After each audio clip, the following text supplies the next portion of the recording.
আমার মাওলাকে রাজি খুশি করে আমার মাওলার পথে চলে 5 ওয়াক্ত নামাজ পড়িয়া কারা কারা আমার মাওলার কবরে যাইতে চাই জোরে একটা আল্লাহ কইয়া ডাকছে আর জোরে ডাকছে আল্লাহ ও মাবুদ আপনি তাকাইয়া দেখেন এই জমিনের মধ্যে আপনার কিছু গুনাহগার গোলামরা আপনার সাক্ষী রেখে হাত উঠাইছে আপনি জিন্দেগিতে নামাজ পড়বে না 5 ওয়াক্ত নামাজ পড়বে জিকির করবে আপনার পথে চলবে কোরআনের পথে চলবে ও মাবুদ আপনি ভাইদেরকে কবুল করিয়া দেন আর আল্লাহ মাহফিলকে কবুল করে নেন জোরে বলেন আমিন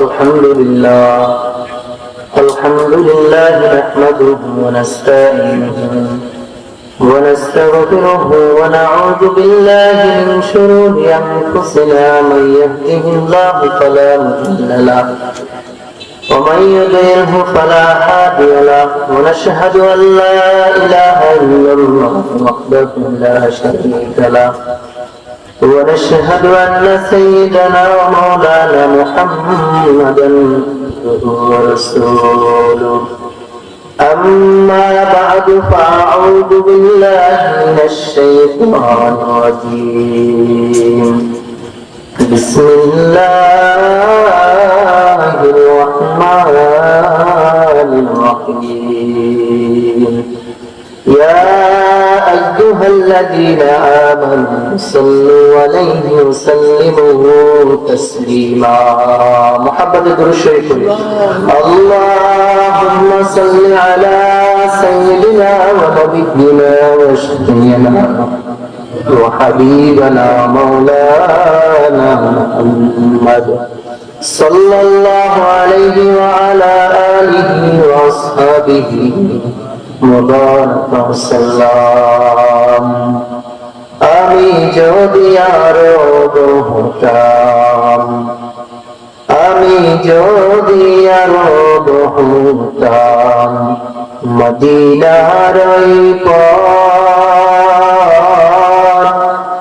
সে পথ দিয়ে হেঁটে যেত নবী মুহাম্মদ বলগল হুলা بكماله كشف الدجى بجماله حسنت جميع خصاله صلوا عليه وآله بلغ العلا بكماله كشف الدجى بجماله حسنت جميع خصاله صلوا عليه وآله শুকরিয়া মহান রবের দরবারে যে মহান রব আপনাকে আমাকে দুনিয়ার সমস্ত বালা মুসিবত থেকে হেফাজত করিয়া 10 মায়ের 10 সন্তানকে একত্রিত হয়ে এই কোরআন মজলিসে বসার মতো তৌফিক করে দিলেন এই জন্য খুশি লাগা যায়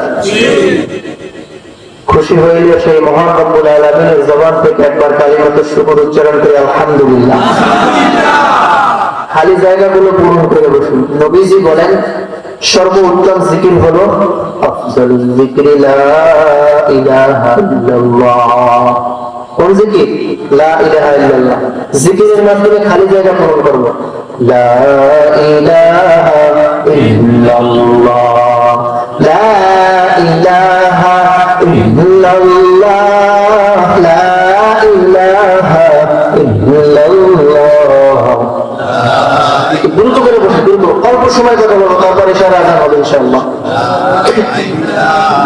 লা ইলাহা ইল্লাল্লাহ মুহাম্মাদুর রাসূলুল্লাহ পোস্টারের মাধ্যমে হ্যান্ডবিলের মাধ্যমে মাইকিংয়ের মাধ্যমে দাওয়াত দেওয়া হয়েছে না যাদের কানে দাওয়াত পৌঁছেছে তারা যদি এখানে আসতে মাঠ ভরে যেত না মাঠ ধরতে না বলেন ধরতে না খালি জায়গা সব পূর্ণ যেত মাঠে ধরতে না রাস্তা বলো হয়ে যেত ঠিক না আসতে পারে না হুকুম কার জোরে বলেন কার হুকুম আরো জোরে ডাক দেন কার হুকুম ইচ্ছা করলে মজলিসে এসে বসতে পারবে না ইচ্ছা করলে যদি বসতে পারত আল্লাহ রসুলের ঘরে রসুলকে লালন পালন করেছে তার আপন চাচা হেদায়েতে আসছে বলেন আসে না হেদায়েতের মালিক কে আরো জোরে ডাক দেন কে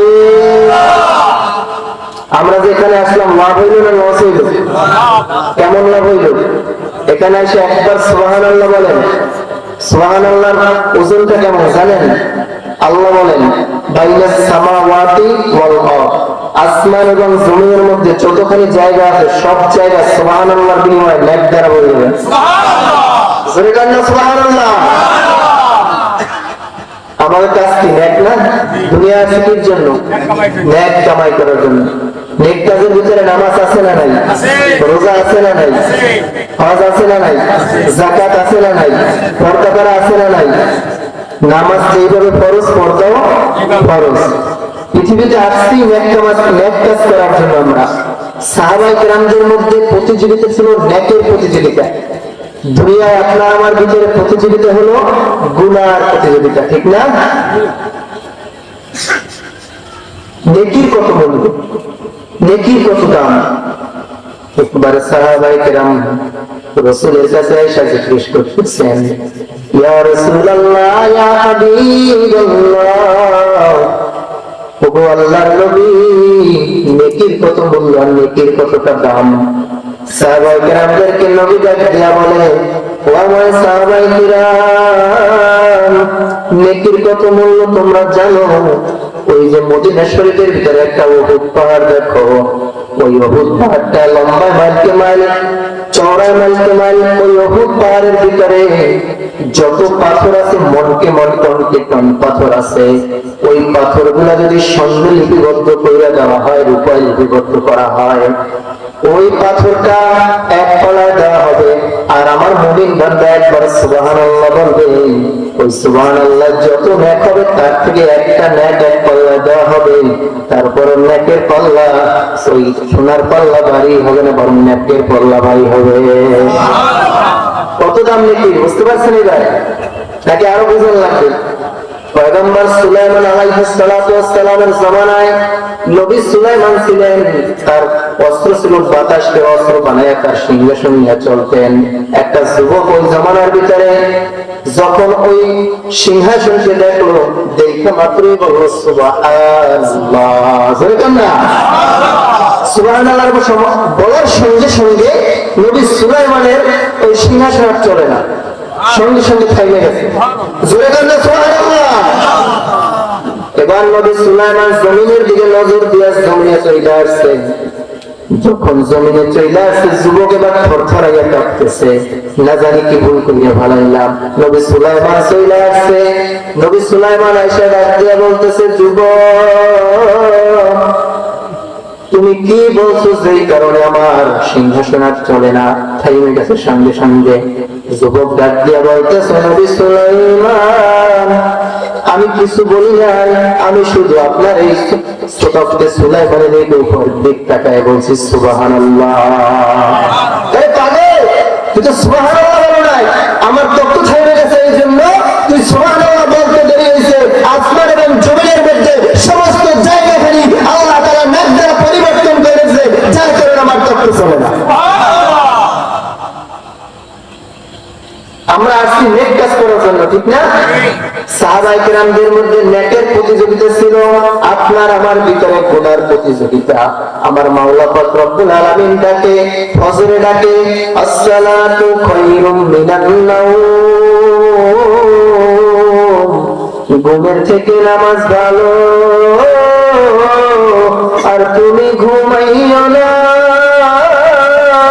ঠিক মতো পড়িলে নামাজ জান্নাত তোমার ঠিকানা। ওই মুয়াজ্জিন যখন সকলে ডাক দেয়, ডাক দেওয়ার সঙ্গে সঙ্গে কি মসজিদে আসে লোক? ফজরের সময় মসজিদে মুসল্লি পাওয়া যায় না, জোহরের সময় পাওয়া যায় না, পাঁচ ওয়াক্ত নামাজে পাঁচবার মুয়াজ্জিন ডাকে কি ডাকে না? একটু জোরে আওয়াজ দিয়া বলেন, ডাকে কি ডাকে না? আপনার আমার মাওলায় কেমন দয়াল, আপনার আমার মাওলা কেমন মায়ার।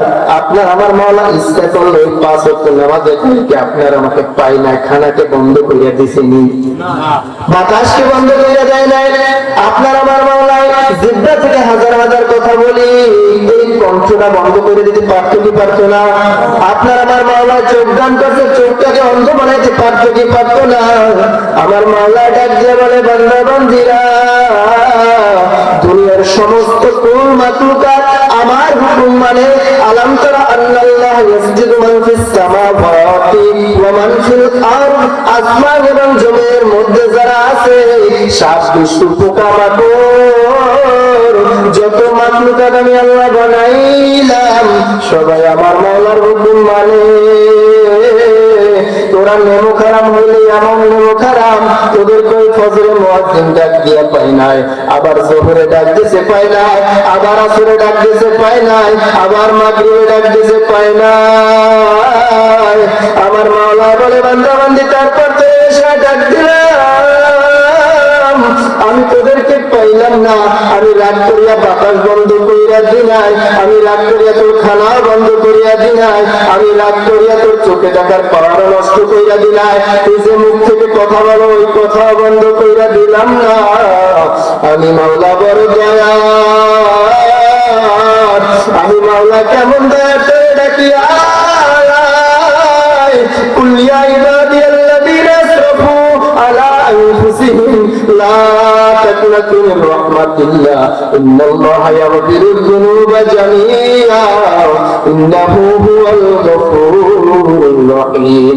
এ বান্দা বান্দী, তোর জন্য সমস্ত সময় আমার দরজা খোলা, তুই লইয়া শুয়া যাইস না, আয় আয় আয়। তুই যদি আমি মালিককে খুশি করিয়া, আমি মাওলার কদমে সিজদা করি, আমার নবীকে খুশি করিয়া আমার কাছে আসতে পারো, আমি মাওলা তোকে ঘোষণা দিয়ে দিব, তোকে জাহান্নামের আগুনে জ্বালাবো না। ওই জাহান্নামের আগুন তুই সহ্য করতে পারবি না। ওই জাহান্নাম কেমন ভাইরা, দুনিয়ার আগুন হাতে লাগলে হাত করিয়া যায়, পায়ে লাগলে পাও করিয়া যায়, আর ওই জাহান্নামের আগুন কেমন আবার আল্লাহ কোরআনের ভিতরে বর্ণনা দিয়ে বলতেছে,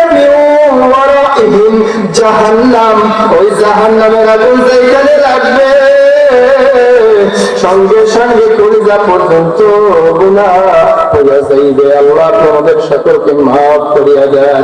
এই জন্য ভাইরা বুঝিয়া শুনিয়া মাওলার কবরে যাইতে হবে। আমার মাওলাকে রাজি খুশি করিয়া, আমার মাওলাকে রাজি খুশি করিয়া, আমার মাওলার পথে চলে 5 ওয়াক্ত নামাজ পড়িয়া কারা কারা আমার মাওলার কবরে যাইতে চাই, জোরে একটা আল্লাহ কইয়া ডাকবে, আর জোরে ডাকবে আল্লাহ। ও মাবুদ, আপনি তাকাইয়া দেখেন, এই জমিনের মধ্যে আপনার কিছু গুনাহগার গোলাম আপনার সাক্ষী রেখা হাত উঠাই জিন্দেগিতে নামাজ পড়বে না, 5 ওয়াক্ত নামাজ পড়বে, জিকির করবে, আপনার পথে চলবে, কোরআনের পথে চলবে। ও মাবুদ, আপনি ভাইদেরকে কবুল করিয়া নেন, আর আল্লাহ মাহফিলকেও কবুল করে নেন, জোরে বলেন আমিন। মোহতারাম হাজির, যতটুকু আলোচনা করলাম আল্লাহ তাআলা আমাদের সকলকে ইহার উপর আমল করার তৌফিক দান করুন, সকল বলে আমিন। জিন্দেগির অনেকটা রাত্র আমরা অনেক জায়গায় কাটাই দিছি, আজকে একটা রাত্র এইখানে কাটানো যাবে না ইনশাআল্লাহ? জোরে বলেন যাবে কিনা? জিন্দেগি তোর যায় রে ফাঁকি দিয়া রে সোনার আদম, জিন্দেগি তোর যায় ফাঁকি দিয়া, জিন্দেগি তোর যায় রে ফাঁকি দিয়া রে সোনার আদম, জিন্দেগি তোর যায় ফাঁকি দিয়া।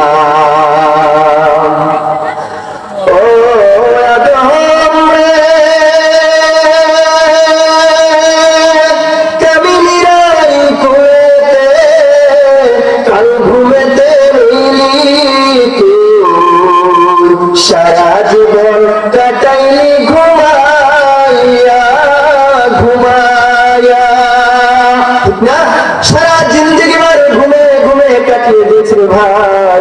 আজকের যদি এই মাহফিলে একটা রাত্র আমরা আল্লাহকে সাক্ষী রেখে এখান থেকে মাহফিল শেষ করে যাইতে পারি, আল্লাহ ইচ্ছা করলে আমাদের সকলকে মাফ করতে পারে কি পারে না? আল্লাহ তাআলা আমাদের সবাইকে পরিপূর্ণভাবে দ্বীনের বুঝ দান করুন, সকল বলে আমিন। এখনই আজান হবে, আজানের 5 মিনিট পরে ইনশাআল্লাহ জামাত দাঁড়িয়ে যাবে। আমাদের দ্বিতীয় মেহমান সোনারগাঁয়ের পীর সাহেব হুজুরের ছেলে, বর্তমান যিনি পীর সাহেব শিহাবুদ্দিন আনসারী সাহেব হুজুর, নামাজের পরই আলোচনা রাখবেন। তারপর আমাদের প্রধান আকর্ষণ মুফতি ইলিয়াসুর রহমান জিহাদি, শাহেখ ইলিয়াসুর রহমান জিহাদি সাহেব হুজুর অনেক আগেই আসছেন ইনশাআল্লাহ। আমরা খুশি